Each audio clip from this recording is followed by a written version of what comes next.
this, if and ever you will suffer from anemia, ano pwede mangyari? Mababang hemoglobin. Tama ba tayo doon? Pag mababang hemoglobin, mababang oxygen. Pag mababang oxygen, mababang energy. And what will happen to us? Easy fatigability. Maliwanag ba tayo? Hindi siya maganda. Tama ba tayo doon? And, etong magandang pag-usapan na binanggit na rin po kanina, the enzymes. People, the function of the enzymes is for metabolism. Maliwanag po tayo. Ulitin nga po natin. Anong function ng enzymes? Metabolism. It speeds up chemical reaction. Kailangan natin yun.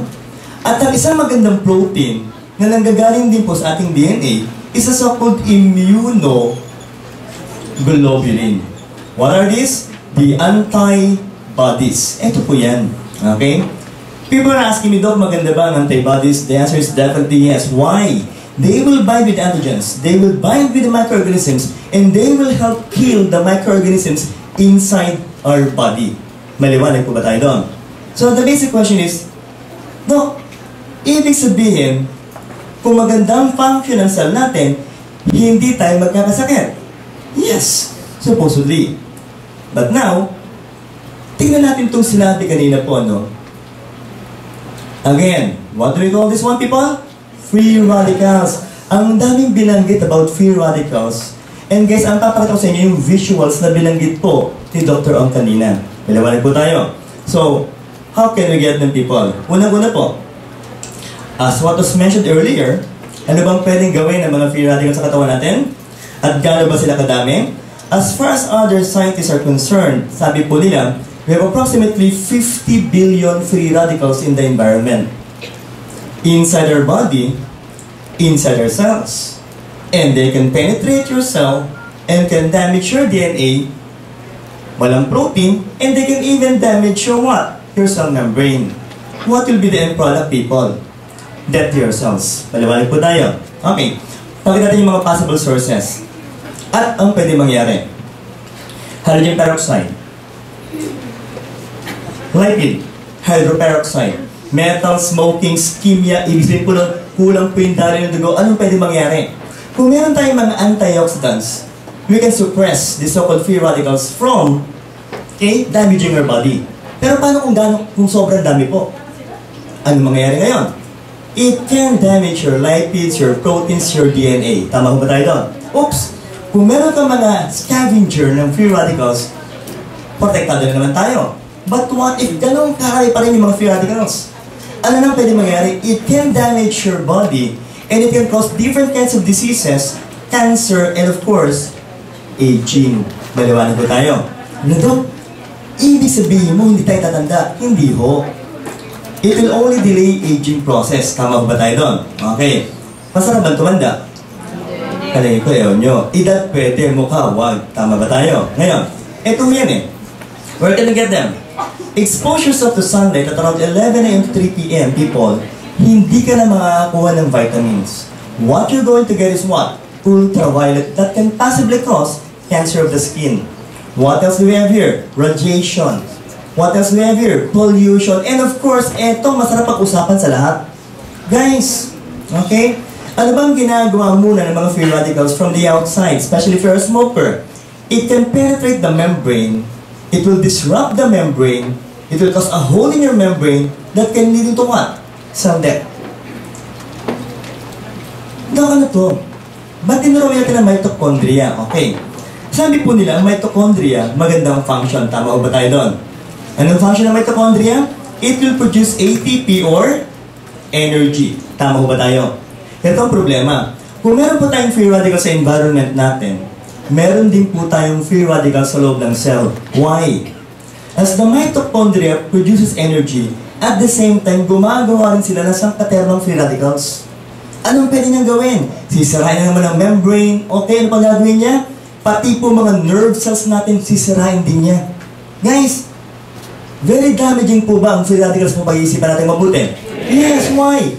Balat ng membranes po natin, okay, pati po yung mga tinatawag na lysosomes, pati na rin po yung mga DNA natin, pati po yung membrane ng cells natin, will be destroyed by the free radicals.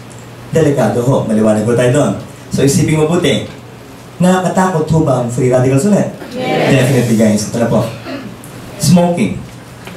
Pwede mo bang malaman sino po dito ang naninigarilyo? Tas nga pang kamay. Uy, ang dami. Okay. Guys, ito pa yung mabuti yan. For those who are smokers, people, gagawin ko mo ng exaggerated ang story yan. Think first, guys, that one free radical can kill one cell. Inuulit ko po, exaggerated po yon.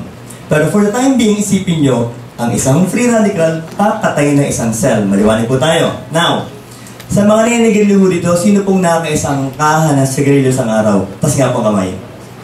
Ayun, may nagtaas. Okay, sir. Ikaw muna, outstanding member. No? Pahingan mo to.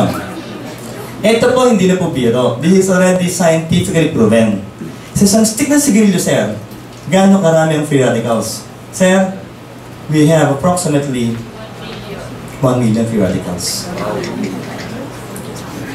So, ilang cells mo pwedeng mamatay per stick? 1 million. Isang kaha ka lang naman, no?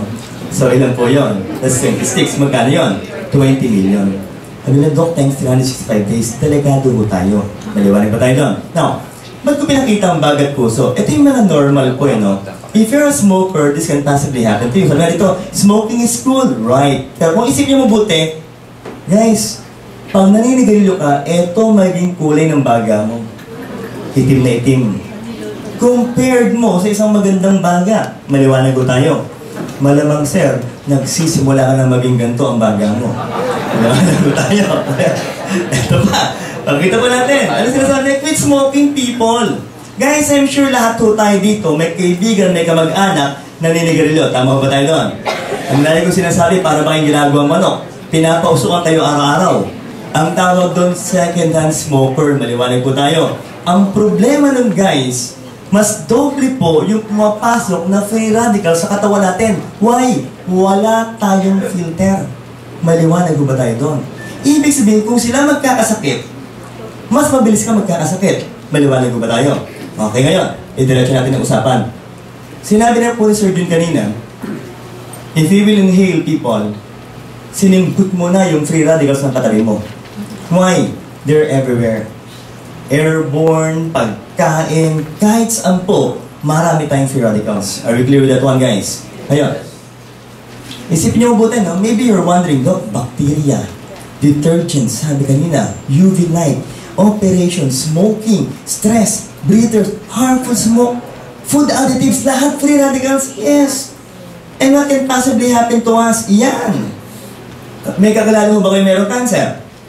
Inatake sa puso? May sakit sa puso? May Parkinson's disease? Naninigarilyo? May diabetes? May inflammation? Uy! Tumatanda. Hindi may iwasan yan. At guys, it can even affect your immune system at pinapatigas niya ang mga arteries natin. People, kung iisip niyo magbuti, no? Itong pwedeng gawin sa atin ng free radicals. Maganda o pangit? Gusto niyo ba magkaroon nito? Siyempre, ayoko. Kaya ano kailangan natin? What do we need, guys? Antioxidants. Sabi-sabi po tayo, kailangan natin? Antioxidants! Where can we get them, people, in the first place? Fruits and vegetables. Pero ano ba kagandahan ginagawa ng antioxidants? Ito lang pag-usapan natin eh. The reason why we're here is because we would like to discuss the ways in order to prevent free radicals from damaging our body. Maliwanag po ba tayo? Pag-usapan ng antioxidants. Vitamins are a good example of antioxidants. Ano ginagawa po nila? They will prevent the free radicals from damaging your cell. Harangan nila yung mga free radicals para hindi po makapasok sa loob ng membrane ng cells natin. Maliwanag po ba tayo doon? What else? Isipin nyo na para sila makapakman. Okay? Pag ito yung mga free radicals, ang gagawin nila, kakainin nila, pupunin nila, papatayin nila, sisirain nila. Maliwanag ba tayo doon?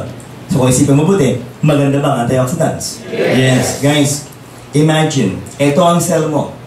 Yung kalahati, maraming antioxidants. Yung kalahati, wala. Anong pwedeng mangyari sa mga free radicals natin? Pumasok, walang kaaway. Anong pinatay?